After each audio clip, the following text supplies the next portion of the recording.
मेरी तो कुछ समझ में नहीं आ रहा माँ। बारिश के मौसम में ढाबे पर ग्राहकों का आना कम हो जाता है। इतने कीचड़ में कोई ग्राहक आना भी पसंद नहीं करता। बिल्कुल ठीक कह रही है बेटी। बस एक बार मेरा बेटा अच्छी नौकरी पर लग जाए तो हमारे सारे कष्ट दूर हो जाएंगे। बिल्कुल ठीक कहा माँ। उन दोनों को शहर में रह रहे विकास से कई उम्मीदें थी। उधर शहर में विकास। सुना है पास में कोई नया रेस्टोरेंट खुला है जहाँ बड़ी अच्छी चिकन बिरयानी मिलती है। आज की पार्टी मेरी तरफ से। विकास की पढ़ाई पूरी हो चुकी थी और अब वो नौकरी करता था, लेकिन इस बारे में दोनों माँ बेटी को कुछ पता नहीं था। विकास मजे से अपनी जिंदगी काट रहा था, लेकिन उसे अपनी माँ बहन की बिल्कुल भी परवाह नहीं थी। वहीं दूसरी तरफ गरीब माँ बेटी की आस ही विकास था। वो जैसे तैसे अपने दिन गुजार रही थी, एक छोटा सा ढाबा चलाकर। फिर एक रोज, माँ ग्राहक आ रहे, आइए आइए मैडम। छी, यहाँ तो कितना गंदा हो रहा है। आप फिक्र मत कीजिए, मैं अभी साफ कर देती हूँ। सुमित्रा अपनी साड़ी के पल्लू से उस जगह को साफ करती है जिस पर वो बैठ जाती है। जी बताइए क्या चाहिए आपको? आपके यहाँ चिली पटेटो मिलते हैं क्या? जी नहीं। तो फिर मोमोज? नहीं मैडम, हमारे यहाँ तो बस चाय और आलू प्याज मिर्च के पकौड़े मिलते हैं। बताइए ले आऊँ क्या? अच्छा ठीक है, फिर अब जो भी है ले आओ, बहुत तेज भूख लगी है। प्रिया और सुमित्रा जल्दी से तरह तरह के पकौड़े और चाय बनाकर उन्हें ला कर देती हैं। लेकिन जैसे ही वो उनके टेबल पर परोसती हैं कि टपरी से टपकता हुआ बारिश का पानी उनके चाय पकौड़े में गिर जाता है। छी, हमें नहीं खाना ये, अब इन गीले पकौड़ों को आप ही खाइए। अरे बच्चों रुक जाओ, माफ कर दो ना। सुनो तो अभी हम दूसरे पकौड़े निकाल देते हैं। लेकिन वो दोनों उनकी एक नहीं सुनते और वहाँ से चले जाते हैं।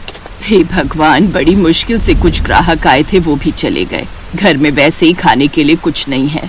अब पता नहीं हमारे घर में चूल्हा भी जलेगा या नहीं। बस माँ बहुत हुआ, भैया तो कभी हमारा हाल चाल भी नहीं पूछते। अब मैं उन्हें यहाँ आने के लिए फोन कर रही हूँ। नहीं बेटा, वो वहाँ पढ़ाई कर रहा है, उसे कुछ मत बताना, वो बेमतलब ही परेशान होगा। दोनों माँ बेटी इस बात से परेशान थी कि उनके ढाबे पर ग्राहक नहीं आ रहे। तो वहीं दूसरी तरफ शहर में विकास बड़े मजे से बिरयानी की दावत करता है। वाह यार, क्या बिरयानी थी, मजा आ गया। अच्छा चलो, अब कल मिलते हैं। घर आकर विकास आराम से सो जाता है। एक रोज, वैसे विकास तू गांव का रहने वाला है ना? हाँ तो अरे गुस्सा क्यों होता है? मैं तो बस ये पूछना चाह रहा था कि कभी तो अपने घर वालों की भी खबर लेता है। हाँ ले लेता हूँ उनकी खबर। तुझे क्या करना है? अच्छा चल अब ये बता, कब चल रहा है फिल्म देखने? फिल्म? अरे नहीं यार, मैंने सुना है शहर में आज खास मेला लगने वाला है, तो क्यों ना हम चारों वहीं चलें? हाँ ठीक है। शाम को वो सभी दोस्त मेले में घूमने जाते हैं और खूब एंजॉय करते हैं। तो वहीं गांव में रहने वाली उसकी बहन प्रिया अपनी माँ से उदास होकर कहती है, माँ चूल्हा तो जल गया, लेकिन पकाने के लिए घर में कोई अनाज नहीं है। मुझे लगता है आज हमें भूखा ही रहना पड़ेगा। माँ वो जो उन ग्राहकों ने पकौड़े जूठे छोड़े हुए थे, क्या उन्हीं को गर्म करके खा ले? वो दोनों उन्हीं जूठे पकौड़ों को गर्म करके खाने लगती हैं। अब ढाबे पर ग्राहक न होने की वजह से उन दोनों की कमाई बंद हो चुकी थी। वो दोनों ढाबे पर तो जाती, लेकिन कोई ग्राहक न आने की वजह से अब उन दोनों का ढाबे पर बिल्कुल मन नहीं लगता। ऐसे ही कुछ दिन बीत जाते हैं। आज प्रिया का जन्मदिन था और उस दिन वो अपने भाई को बड़ा याद कर रही थी। काश आज भाई यहाँ होता। उधर शहर में विकास।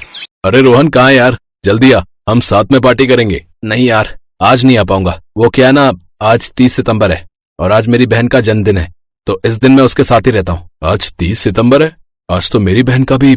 ये कहकर विकास ने फोन काट दिया और उसे अपनी बहन की याद सताने लगी। वो जल्दी से अपने गांव पहुंचा। घर पहुंचकर उसे अपनी माँ और बहन नहीं मिले तो पड़ोसियों ने उसे बताया कि वो दोनों ढाबे पर मिलेंगी। जब वो ढाबे पर पहुंचा तो वो दोनों ही देखने से बहुत ही कमजोर लग रही थी और उनके कपड़े भी बहुत गंदे और फटे हुए थे। प्रिया उसे पहचान नहीं पाई। जी आइए साहब, क्या लेंगे आप? बस भी कर बहन, अब और कितना शर्मिंदा करेगी अपने इस भाई को। लेकिन सुमित्रा ने उसे पहचान लिया। मेरा बच्चा, मेरा बेटा, भैया आप? हाँ बहन, कितना गिरा हुआ भाई और बेटा हूँ मैं, जो खुद तो आराम से अपनी जिंदगी जी रहा हूँ, लेकिन अपनी माँ और बहन को इस हाल में छोड़ दिया और आज इतने वक्त बाद लौट कर आया हूँ यहाँ। भैया तुम लौट आए, यही काफी है। जन्मदिन की तुझे ढेर सारी शुभकामनाएं। जन्मदिन? तुम्हें याद था भैया? इसके बाद वो उन दोनों को नए कपड़े दिलवा कर लाया। कुछ दिन गांव में रहने के बाद विकास शहर जाने लगा। तो भैया जल्दी आना, हम आपको बहुत याद करते हैं। अब वो नौबत नहीं आएगी बहन। क्या मतलब?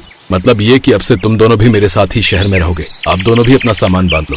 विकास उन दोनों को लेकर शहर आ गया। अब अपनी माँ और बहन के घर में होने से उस पर जिम्मेदारी भी आ गई थी। अब वो अपने दोस्तों के साथ घूमता नहीं था और घर परिवार पर ध्यान देता था। अब सुमित्रा और प्रिया के बुरे दिन भी खत्म हो गए और वो सब अब खुशी खुशी साथ में रहने लगे। सीमा और राधा दोनों सगी बहनें थीं, मगर दोनों के स्वभाव में जमीन आसमान का अंतर था। राधा जहां स्वभाव से विनम्र और दरियादिल थी, वहीं सीमा एक नंबर की स्वार्थी और लालची थी। कॉलेज खत्म होने के बाद उनके माँ बाप ने उनकी शादी करने का फैसला किया। चूंकि सीमा बड़ी थी, इसलिए पहले उसकी शादी तय की गई। एक दिन घर में सीमा और राधा अपने माता पिता के साथ बैठे हुए थे। सीमा बेटा, मैंने तुम्हारे लिए एक लड़का देखा है। ये देखो, ये उसकी फोटो है। ये तो बताइए पापा कि लड़का कितना पढ़ा लिखा है, उसका घर परिवार कैसा है। मैं नहीं चाहती कि मेरी शादी किसी कम पढ़े लिखे या गरीब से हो जाए। अरे बेटा, लड़का बैंक में ऊंचे पद पर है, अच्छा खाता पीता घराना है उसका, रुपए पैसों की कोई कमी नहीं है। तो फिर ठीक है, मुझे मंजूर है ये रिश्ता। निश्चित समय पर बड़े धूमधाम से सीमा की शादी कर दी गई। चूंकि सीमा बड़ी बेटी थी, इसलिए उसके पापा ने शादी में कोई कसर नहीं छोड़ी। उन्होंने अपनी हैसियत से ज्यादा खर्च किया इस शादी पर। इसकी वजह से उन पर अच्छा खासा कर्ज भी हो गया। कुछ समय बाद राधा भी शादी के लायक हो गई। एक दिन, सुनो जी, मैंने राधा के लिए भी एक लड़का देखा है। ये लोग सीमा के ससुराल वालों जितने अमीर तो नहीं हैं, मगर शहर में उनका अपना घर और अपनी किराने की दुकान है। अपनी राधा खुश तो रहेगी ना वहां? हाँ हाँ, क्यों नहीं। चाहता तो मैं भी था कि सीमा की तरह राधा की शादी भी बड़े धूमधाम से करूं, मगर पैसे की समस्या सामने खड़ी है। कितने बड़े बड़े घरों में उसके लिए रिश्ता देखा, मगर पैसों की वजह से बात आगे नहीं बढ़ पाई। तभी राधा वहां आ जाती है। वो अपने माता पिता की सारी बातें सुन चुकी थी। आप चिंता मत करो पापा, आपने जहां मेरा रिश्ता तय किया है, मैं वहीं खुश रहूंगी। मुझे तो बस आप लोगों का आशीर्वाद चाहिए। राधा की बातें सुनकर उसके पिता को थोड़ी शांति मिली। निश्चित समय पर बड़े ही सीधे साधे तरीके से राधा की भी शादी हो गई। राधा के ससुराल में केवल उसकी सास थी, जो अक्सर बीमार रहा करती थी। राधा ने आते ही घर की सारी जिम्मेदारी अपने सर ले ली, जिससे उसकी सास को बड़ी राहत मिली।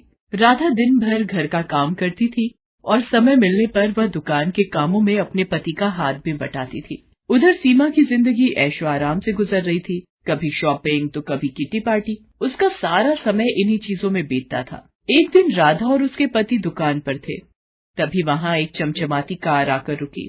उसमें से सीमा और उसके पति निकले। सीमा के हाथ में मिठाई का डिब्बा था। दोनों दुकान में गए और सीमा राधा को मिठाई का डिब्बा देते हुए बोली, तेरे जीजा जी ने आज ही इस कार की डिलीवरी ली है। पूरे 20 लाख की कार है। मैंने सोचा ये खुशखबरी राधा को दी जाए। दरअसल सीमा राधा को जलाने के लिए अपनी कार दिखाने वहां आई थी, मगर भोली भाली राधा उसकी इस चाल को समझ नहीं पाई। मगर राधा का पति अनिल इन बातों को समझ गया। सीमा और उसके पति के जाने के बाद अनिल बोला, तुम्हारी बहन यहाँ खुशखबरी देने नहीं आई थी, बल्कि हमें जलाने के लिए यहाँ आई थी। वो जानती है ना कि हमारी हैसियत नहीं है ना कार खरीदने की, इसलिए अपनी नई कार दिखाकर हमें जलाना चाहती थी। नहीं जी, ऐसी कोई बात नहीं है। वो भला हमें क्यों जलाना चाहेगी? ऐसी ही बात है। उसे पता है ना कि मैं कभी कार नहीं खरीद सकता, मामूली दुकानदार जो हूँ, और उसका पति तो बैंक में बड़ा अफसर है ना। क्यों? किसने कहा कि तुम कभी कार नहीं खरीद सकते? तुम जरूर कार खरीदोगे। अरे सीमा का पति तो बैंक में नौकरी करता है। एक हिसाब से देखें तो वो बैंक का नौकर है, उसे बैंक के हिसाब से काम करना पड़ता है। मगर यहाँ तुम तो अपने मालिक हो, तो तुम जैसे चाहो अपनी मर्जी के मुताबिक काम कर सकते हो। अगर तुम ठान लो तो कुछ भी कर सकते हो। मैं हर कदम पर तुम्हारे साथ हूँ। देखना, थोड़ी ही दिनों में तुम एक कार क्या 10 कारों के मालिक बन जाओगे। उसने सारी चिंता छोड़कर जी तोड़ मेहनत करना शुरू किया। वो रोजाना सुबह 7 बजे दुकान खोलता था और देर रात 10 बजे तक दुकान पर ही रहता था। दोपहर के बाद राधा भी उसका हाथ बटाने दुकान पर आ जाती थी। राधा और अनिल दोनों ही स्वभाव से कोमल थे। ग्राहकों से बड़ी ही विनम्रता से बात करते थे। इसका नतीजा ये होता था कि जो भी एक बार उनके यहाँ से सामान ले जाता, वो फिर बार बार वहीं आता था। ग्राहकों को कम दाम में अच्छा माल देने के लिए राधा और अनिल ने एक शानदार योजना बनाई। वो दुकान का सामान शहर के व्यापारियों से न खरीदकर सीधे दिल्ली और मुंबई जैसे बड़े शहरों से मंगाने लगे। इससे ग्राहकों को भी अच्छा सामान मिल जाता था और दुकान में मुनाफा भी ज्यादा होता था। इस तरह धीरे धीरे कुछ ही सालों में अनिल ने राधा के नाम से कई किराने, फल, सब्जियों और डेयरी उत्पादों की दुकानों का शुभारंभ किया और उनका नाम रखा राधा ग्रोसरी मार्ट। अब अनिल और राधा की शहर में कई ग्रोसरी दुकानें थीं। उनकी गिनती अब शहर के जाने माने और अमीर हस्तियों में होने लगी थी। राधा की सास तो खुशी से फूली नहीं समाती थी। वो सबसे कहती थी, अरे मेरी बहू तो साक्षात लक्ष्मी का रूप है। वो इस घर में आई और देखो घर को क्या से क्या बना दिया। साक्षात लक्ष्मी है मेरी बहू। मिट्टी को हाथ लगा दे तो सोना बन जाए। एक दिन अनिल नई कार लेकर घर आया। अरे फिर नई कार ले आए? मैं कुछ नहीं कर रहा। ये तो तुम्हारी बात ही सच हो रही है। कौन सी बात? अरे तुमने ही तो कहा था ना कि मैं 1 नहीं 10 कारों का मालिक बनूंगा। लो, उनमें से 7 तो आ गई, बस अब 3 और बची हैं। राधा खिलखिलाकर हंस दी। चलो, इसी खुशी में तुम्हारी बहन के घर मिठाई दे आए। दोनों मिठाई लेकर सीमा के घर चले। कार से उतरकर दोनों उसके घर के अंदर पहुंचे। अंदर सीमा और उसके पति में लड़ाई चल रही थी। इस लड़ाई की धुन में उन्हें पता ही नहीं चला कि कब राधा और अनिल वहां आए। अरे मैं पूछती हूँ कि जरूरत क्या थी बैंक में पैसे गबन करने की? तुम्हारी जमानत करवाने में घर की सारी जमा पूंजी खर्च हो गई। पर से बैंक ने तुम्हें नौकरी से भी निकाल दिया है। घर में एक पैसा भी नहीं है। घर, गाड़ी सब गिरवी पड़े हैं। तुम्हारे एक गलत कदम ने सब मिट्टी में मिला दिया। मैंने क्या अपने लिए बैंक से पैसे गबन किए थे? ये सब तुम्हारी वजह से हुआ है। तुम्हें ही शौक चढ़ा था पार्टी करने का, शॉपिंग करने का। अब भुगतो। देखो जी, ताने मत मारो। कोई और लड़की होती तो अब तक तुम्हें ठेंगा दिखाकर अपने मायके चली गई होती। तो तुम भी चली जाओ ना, किसने रोका है तुम्हें? जानते हो ना कि मेरे मायके की हालत खराब है, इसीलिए शेर बन रहे हो। अभी वो लोग झगड़ ही रहे थे कि उनकी नजर अनिल और राधा पर पड़ती है। सीमा रोते हुए राधा से लिपट जाती है। अरे आप लोग यहाँ, मैं आपको कुछ कहने की जरूरत नहीं है। हम लोग सब जान चुके हैं। मैंने सुना है इस महीने आप एक नई ग्रोसरी स्टोर खोलने वाले हो। अगर वहां का मैनेजर आप मुझे बना दें तो बड़ी कृपा होगी। हमारे घर की हालत तो आप देख ही रहे हैं। आपसे कुछ छुपा हुआ नहीं है। अनिल और राधा ने एक बार एक दूसरे की ओर देखा और फिर सीमा के पति को हाँ बोल दिया। अब सीमा का सारा घमंड चूर चूर हो गया था। एक समय में जिसे वो अपनी दौलत की झूठी शान दिखाकर जलाना चाहती थी, आज वो उसी के रहमो करम पर थी। उसे एहसास हो गया था कि दौलत पर कभी घमंड नहीं करना चाहिए। Thanks for watching.